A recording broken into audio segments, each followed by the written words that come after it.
Hello everybody, welcome to Voyage. Today we're going to be going over one of my favorite videos and one that I have been using and giving to my clients for over 25 years this year. Crazy to think I've been doing this for 25 years.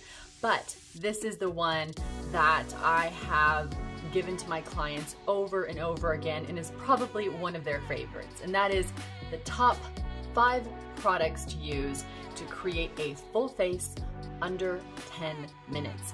So as you can see, I already started the look. So I'm gonna go ahead and show you guys what this looks like with one part covered. Here is the finished look. And here is the unfinished look. So I'm gonna go ahead and start off with the tools that you're gonna need. Eyelash curler, one brush, a smaller blush brush that you can use for the eye and the cheek, and a beauty blender. Now, these two are optional, but you definitely need the eyelash curler. Then we have our 5 products that we're going to be using. You're going to choose a concealer, you're going to choose a blush, you're going to choose a lipstick, you're going to choose a mascara, and you're going to choose an eyebrow pencil. I'm gonna go through these 5 products with you as I'm trying them on with you guys, and I'll do a little tutorial as we're discussing them. First, we'll do the eyebrow, and I'm using the Tarte Sketch and Set, which is my favorite because it is great for thinner, more sparse brows, and I just did a full how-to video on this. I will link it down below for those of you who are looking to get a brow that starts this way and ends this way. What I'm gonna do is start with the brow because you can see it does so much of the lifting and the framing around the face, particularly obviously the eyes, because that's where we look first at people. So an eyebrow is key. Go ahead and put this on with you guys. So you're gonna go underneath and you're gonna draw a line from point A to point B. And point A to point B is basically to that tip of the brow. For those of you that don't have that kind of shape that works at an angle, you're gonna find the outside of the iris here at the end of the eye, and you're gonna just do a little tick mark. That will be your point A to your point B. Then you're gonna go from point B to point C. And this is called underscoring. You're going under the brow to do the lifting of the brow as well as giving the shape to the brow. So once you have that, we're gonna go now and do the exact same thing on top. And what I will say is make sure that you're using a very light hand because it's easier to add than to subtract. So once you get from point A to point B up here, you're gonna do the exact same thing and go from point B to point C. So basically you're just kind of sketching out the shape and kind of blocking it in. I like to think of it as paint by numbers, you know, where you just do 1, 2, 3, I go A, B, C. From there, you're gonna go ahead and lightly feather in the front brows. Now I say lightly, not because it's a trend to do an ombre brow, but because our eyebrows, most of us, are a lot lighter through here. They get thicker as they move through here, and then they get thinner again. So the bulk of the brow is usually in the center when it comes to a lot of the hair. But the front part of the brow usually doesn't have too much hair. Now that we have that, we're going to lightly, emphasize there, lightly, fill in that space that we blocked out. I'm going to take the other side, which is the gel. This deepens the brow a bit, glosses the brow hair, which I love, and it also helps keep the brow in shape. So it helps to lift the brow hairs as well as place them to set them all day. Very lightly, I comb upward and I move through the brow hair and lift just slightly the hair as I'm moving through. I don't go straight up until I have kind of the gel set on the brow. Then I can start, you know, moving the hair around a bit and getting more of the shape I want. Now I know it's very popular to do that editorial brow where it's all straight up, but I don't do that through the whole brow. I just do it at the front to give a lift, and then I softly move up and then out at an angle. Once I have that done, I go back and I just kind of darken underneath so that there's no gap between colors, the color of the brow, the gel, and the hair. I want to make sure it's all uniform. And of all the steps I'm doing, the brow takes the longest, just because if you have thinner brows like myself, then you have to take a little time, you know, filling them in and getting the right shape. Otherwise, it's going to look really artificial. Okay, brows are done. So the next step is concealer. Now, concealing obviously is going to create a flawless finish between our skin and discoloration. So the areas that usually you're going to conceal is right down this center of the face, or what I like to call the center window, which is where a lot of our veins are, discoloration, the creasing and folding around the nose, which is usually a little more red. And then we'll touch spot around the outside, which is usually where dark spots happen. Some texture, if you have old acne scars, it's usually, you know, kind of around through here. So start here and then work out. So I got 3 concealers for you guys to choose from, and of course pick any concealer that you love, but I wanted to show you 3 so that you get an idea of consistencies and types of formulation for skin type. So the first one is the NARS, and I love this for people who are more on the oily side. I find it works really well to set and to not move around. So combination oily this is a great concealer. I love this. This is the Radiant Cream Concealer. The second one is for truly combination skin, someone who's not too dry or too oily. Anyone could wear it, but it's really good for just the basic skin type. So this is the Luminous Skin Concealer by Armani. It's the one that I'm wearing right now. I absolutely love this for just about everybody. The third option is for those of us who have truly dry skin or combination dry skin, and I recommend the Bye Bye Under Eye It Concealer. This is the full coverage anti-aging waterproof concealer, and I like it because it's emollient, it's hydrating, and it's fantastic for around the eyes. The whole line has a bit of peach in it, so if you are light to medium to deep skin tones, it's really great to add a radiant look around the eye area. So it camouflages with those peach tones to give a brightening effect and neutralize some of those blues and purples that most of us have around our eyes, just simply because our veins are right underneath that very thin skin and they push through and really show up. So I'm going to go ahead, because I did use the Armani on this side, I'm going to show you the Bye Bye Under Eye It Concealer on this eye. So I take a very little bit of this concealer, do a couple little dots on this line right here. So where our cheek meets that eye socket, we want to go right on that line here. And just tap it on.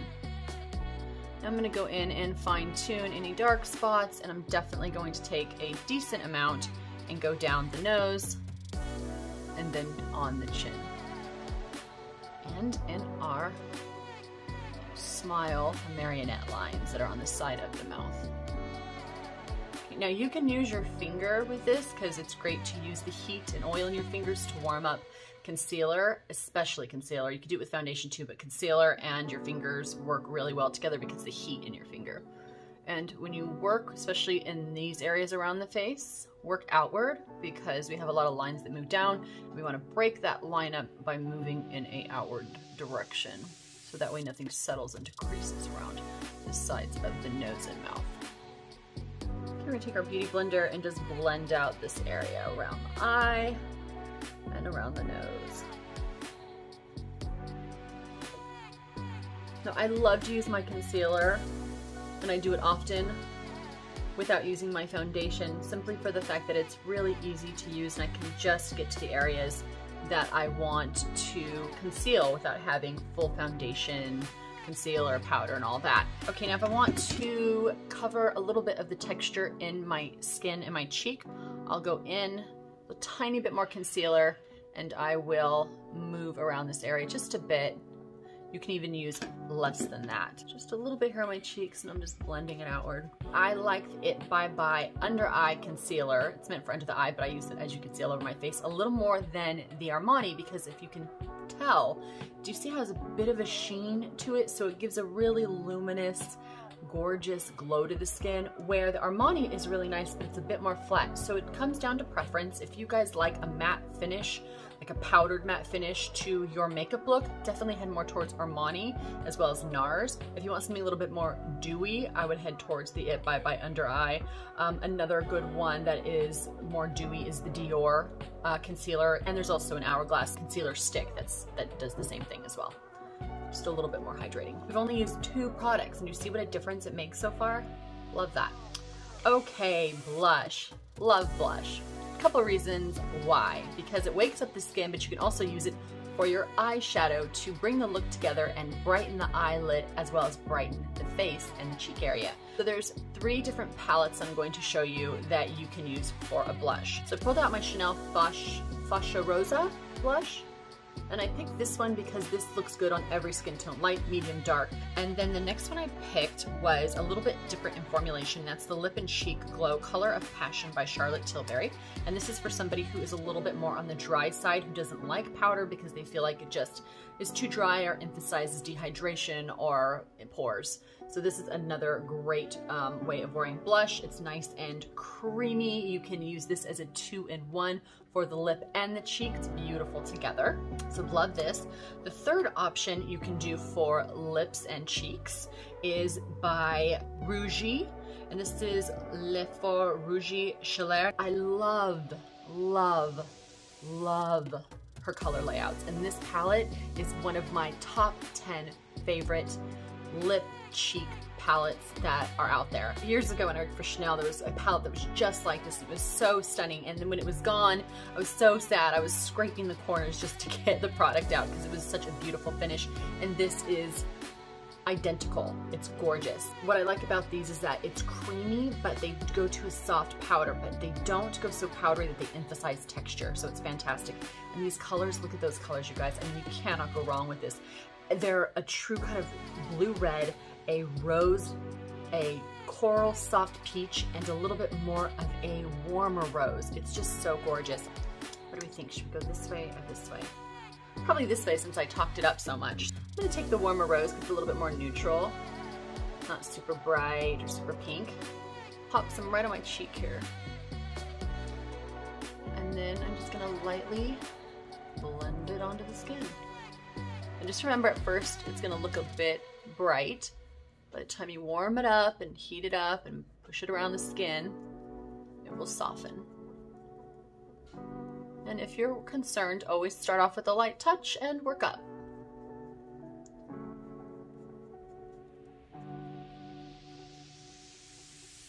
If you want to do more sculpting, put the blush more on the outside. If you're someone who has aging concerns, make sure you take your blush and put it a little higher than normal. I like to do what I call a sun-kissed look, where it looks like the sun's giving you a little bit of a sunburn effect. So I put it all the way around from almost the inner corner of my eye, and I move around in a half circle, bringing it up to the temples. I focus the color here and move up. Isn't that pretty, the finish on that? Do you see what I'm saying about it? It has like a bit of a glow, but it's not too much, and it dries down to where you can't feel it. It doesn't feel sticky. Usually when I find formulas have a bit of a glow, it feels like you can feel it on the skin all day. It's not the case with this. They're so fantastic. All right, the next product is another absolute for me. So beyond brows, I would definitely always have an eyelash curler, because where the brows do the framing of the eyes and the lifting, the eyelash curler does the opening of the eye, and it really makes such a big difference in your eyes looking either tired or more awake. So brows do lifting, eyelashes do opening. I'm gonna take my eyelash curler. So I'm gonna take it right as close as I can to the lash line. For those of you that are afraid of eyelash curlers, just practice playing with just putting it near your eye first. And just practice, don't push it all the way down, just practice opening and closing the eyelash curler.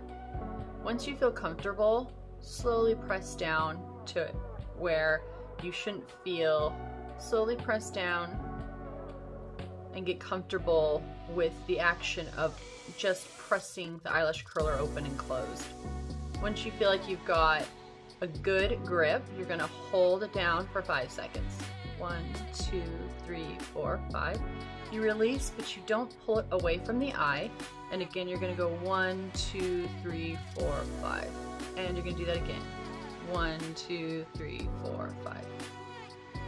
And look at that. This is why I love what I do, and I love makeup. Just these little tiny tips and tricks really just help to take your own beauty and enhance it. So look at that. You would never even think I had eyelashes if I didn't curl my lashes. Isn't that just so cool? You can leave it like this. I like to put a little mascara on. I love this mascara. It is a clean, feathered look. I do not like a heavy, thick, goopy mascara. I like very soft, clean, feathered, separated lashes. So This is one of my favorite mascaras.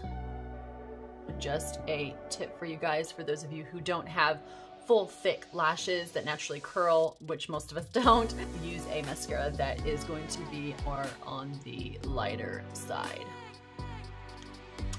All right, lips. I am using right now the Chanel lipstick, and it is the color Occlusion. It is the newest lipstick from the Spring 2021 collection. Love this. It is a velvet matte lipstick. It stays on. It's beautiful. I love it. And I topped it with a little gloss. It is 806 from Chanel. Now, you decide here. Do you want to just do gloss because you're not someone who likes lipstick? That's awesome, go there. If you are someone who likes a more matte lipstick, go here. If you're somebody who wants something that is more 2-in-1, you're gonna go here. This would be the cheek and lip palette. And it's a little bit more natural looking, even though it looks a bit dark. It's not that dark, I promise. In fact, I'll put a little on my lips so you guys can see it. It's more like a berry lip stain. So this is a really pretty finish, and if you put it with the cheek, oh, so pretty together. Put something off here. So I'm gonna do a different color. Or if you wanna do, again, the same kind of idea with the lip cheek here by Charlotte Tilbury, same exact thing applies for the Rougie palette. Since I did this color on my cheeks in the Rougie palette, I'm gonna go ahead and use the same palette, but this time I'm gonna mix it. So I'll use the color that I used for my cheek, and then I'm gonna mix a little bit of that beautiful rose color with a separate finger. Okay, so two different colors. This one's definitely more cool. This one's a little bit more neutral or warm. So I'm gonna go ahead and lay this down here. And then top it off with the pink.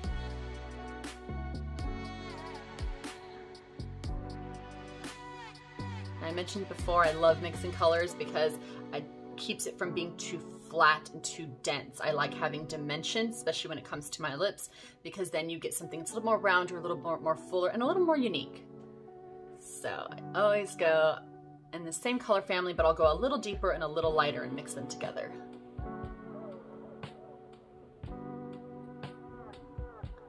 For those of you that are just like, I don't like spending a lot of time on my makeup, this video is for you.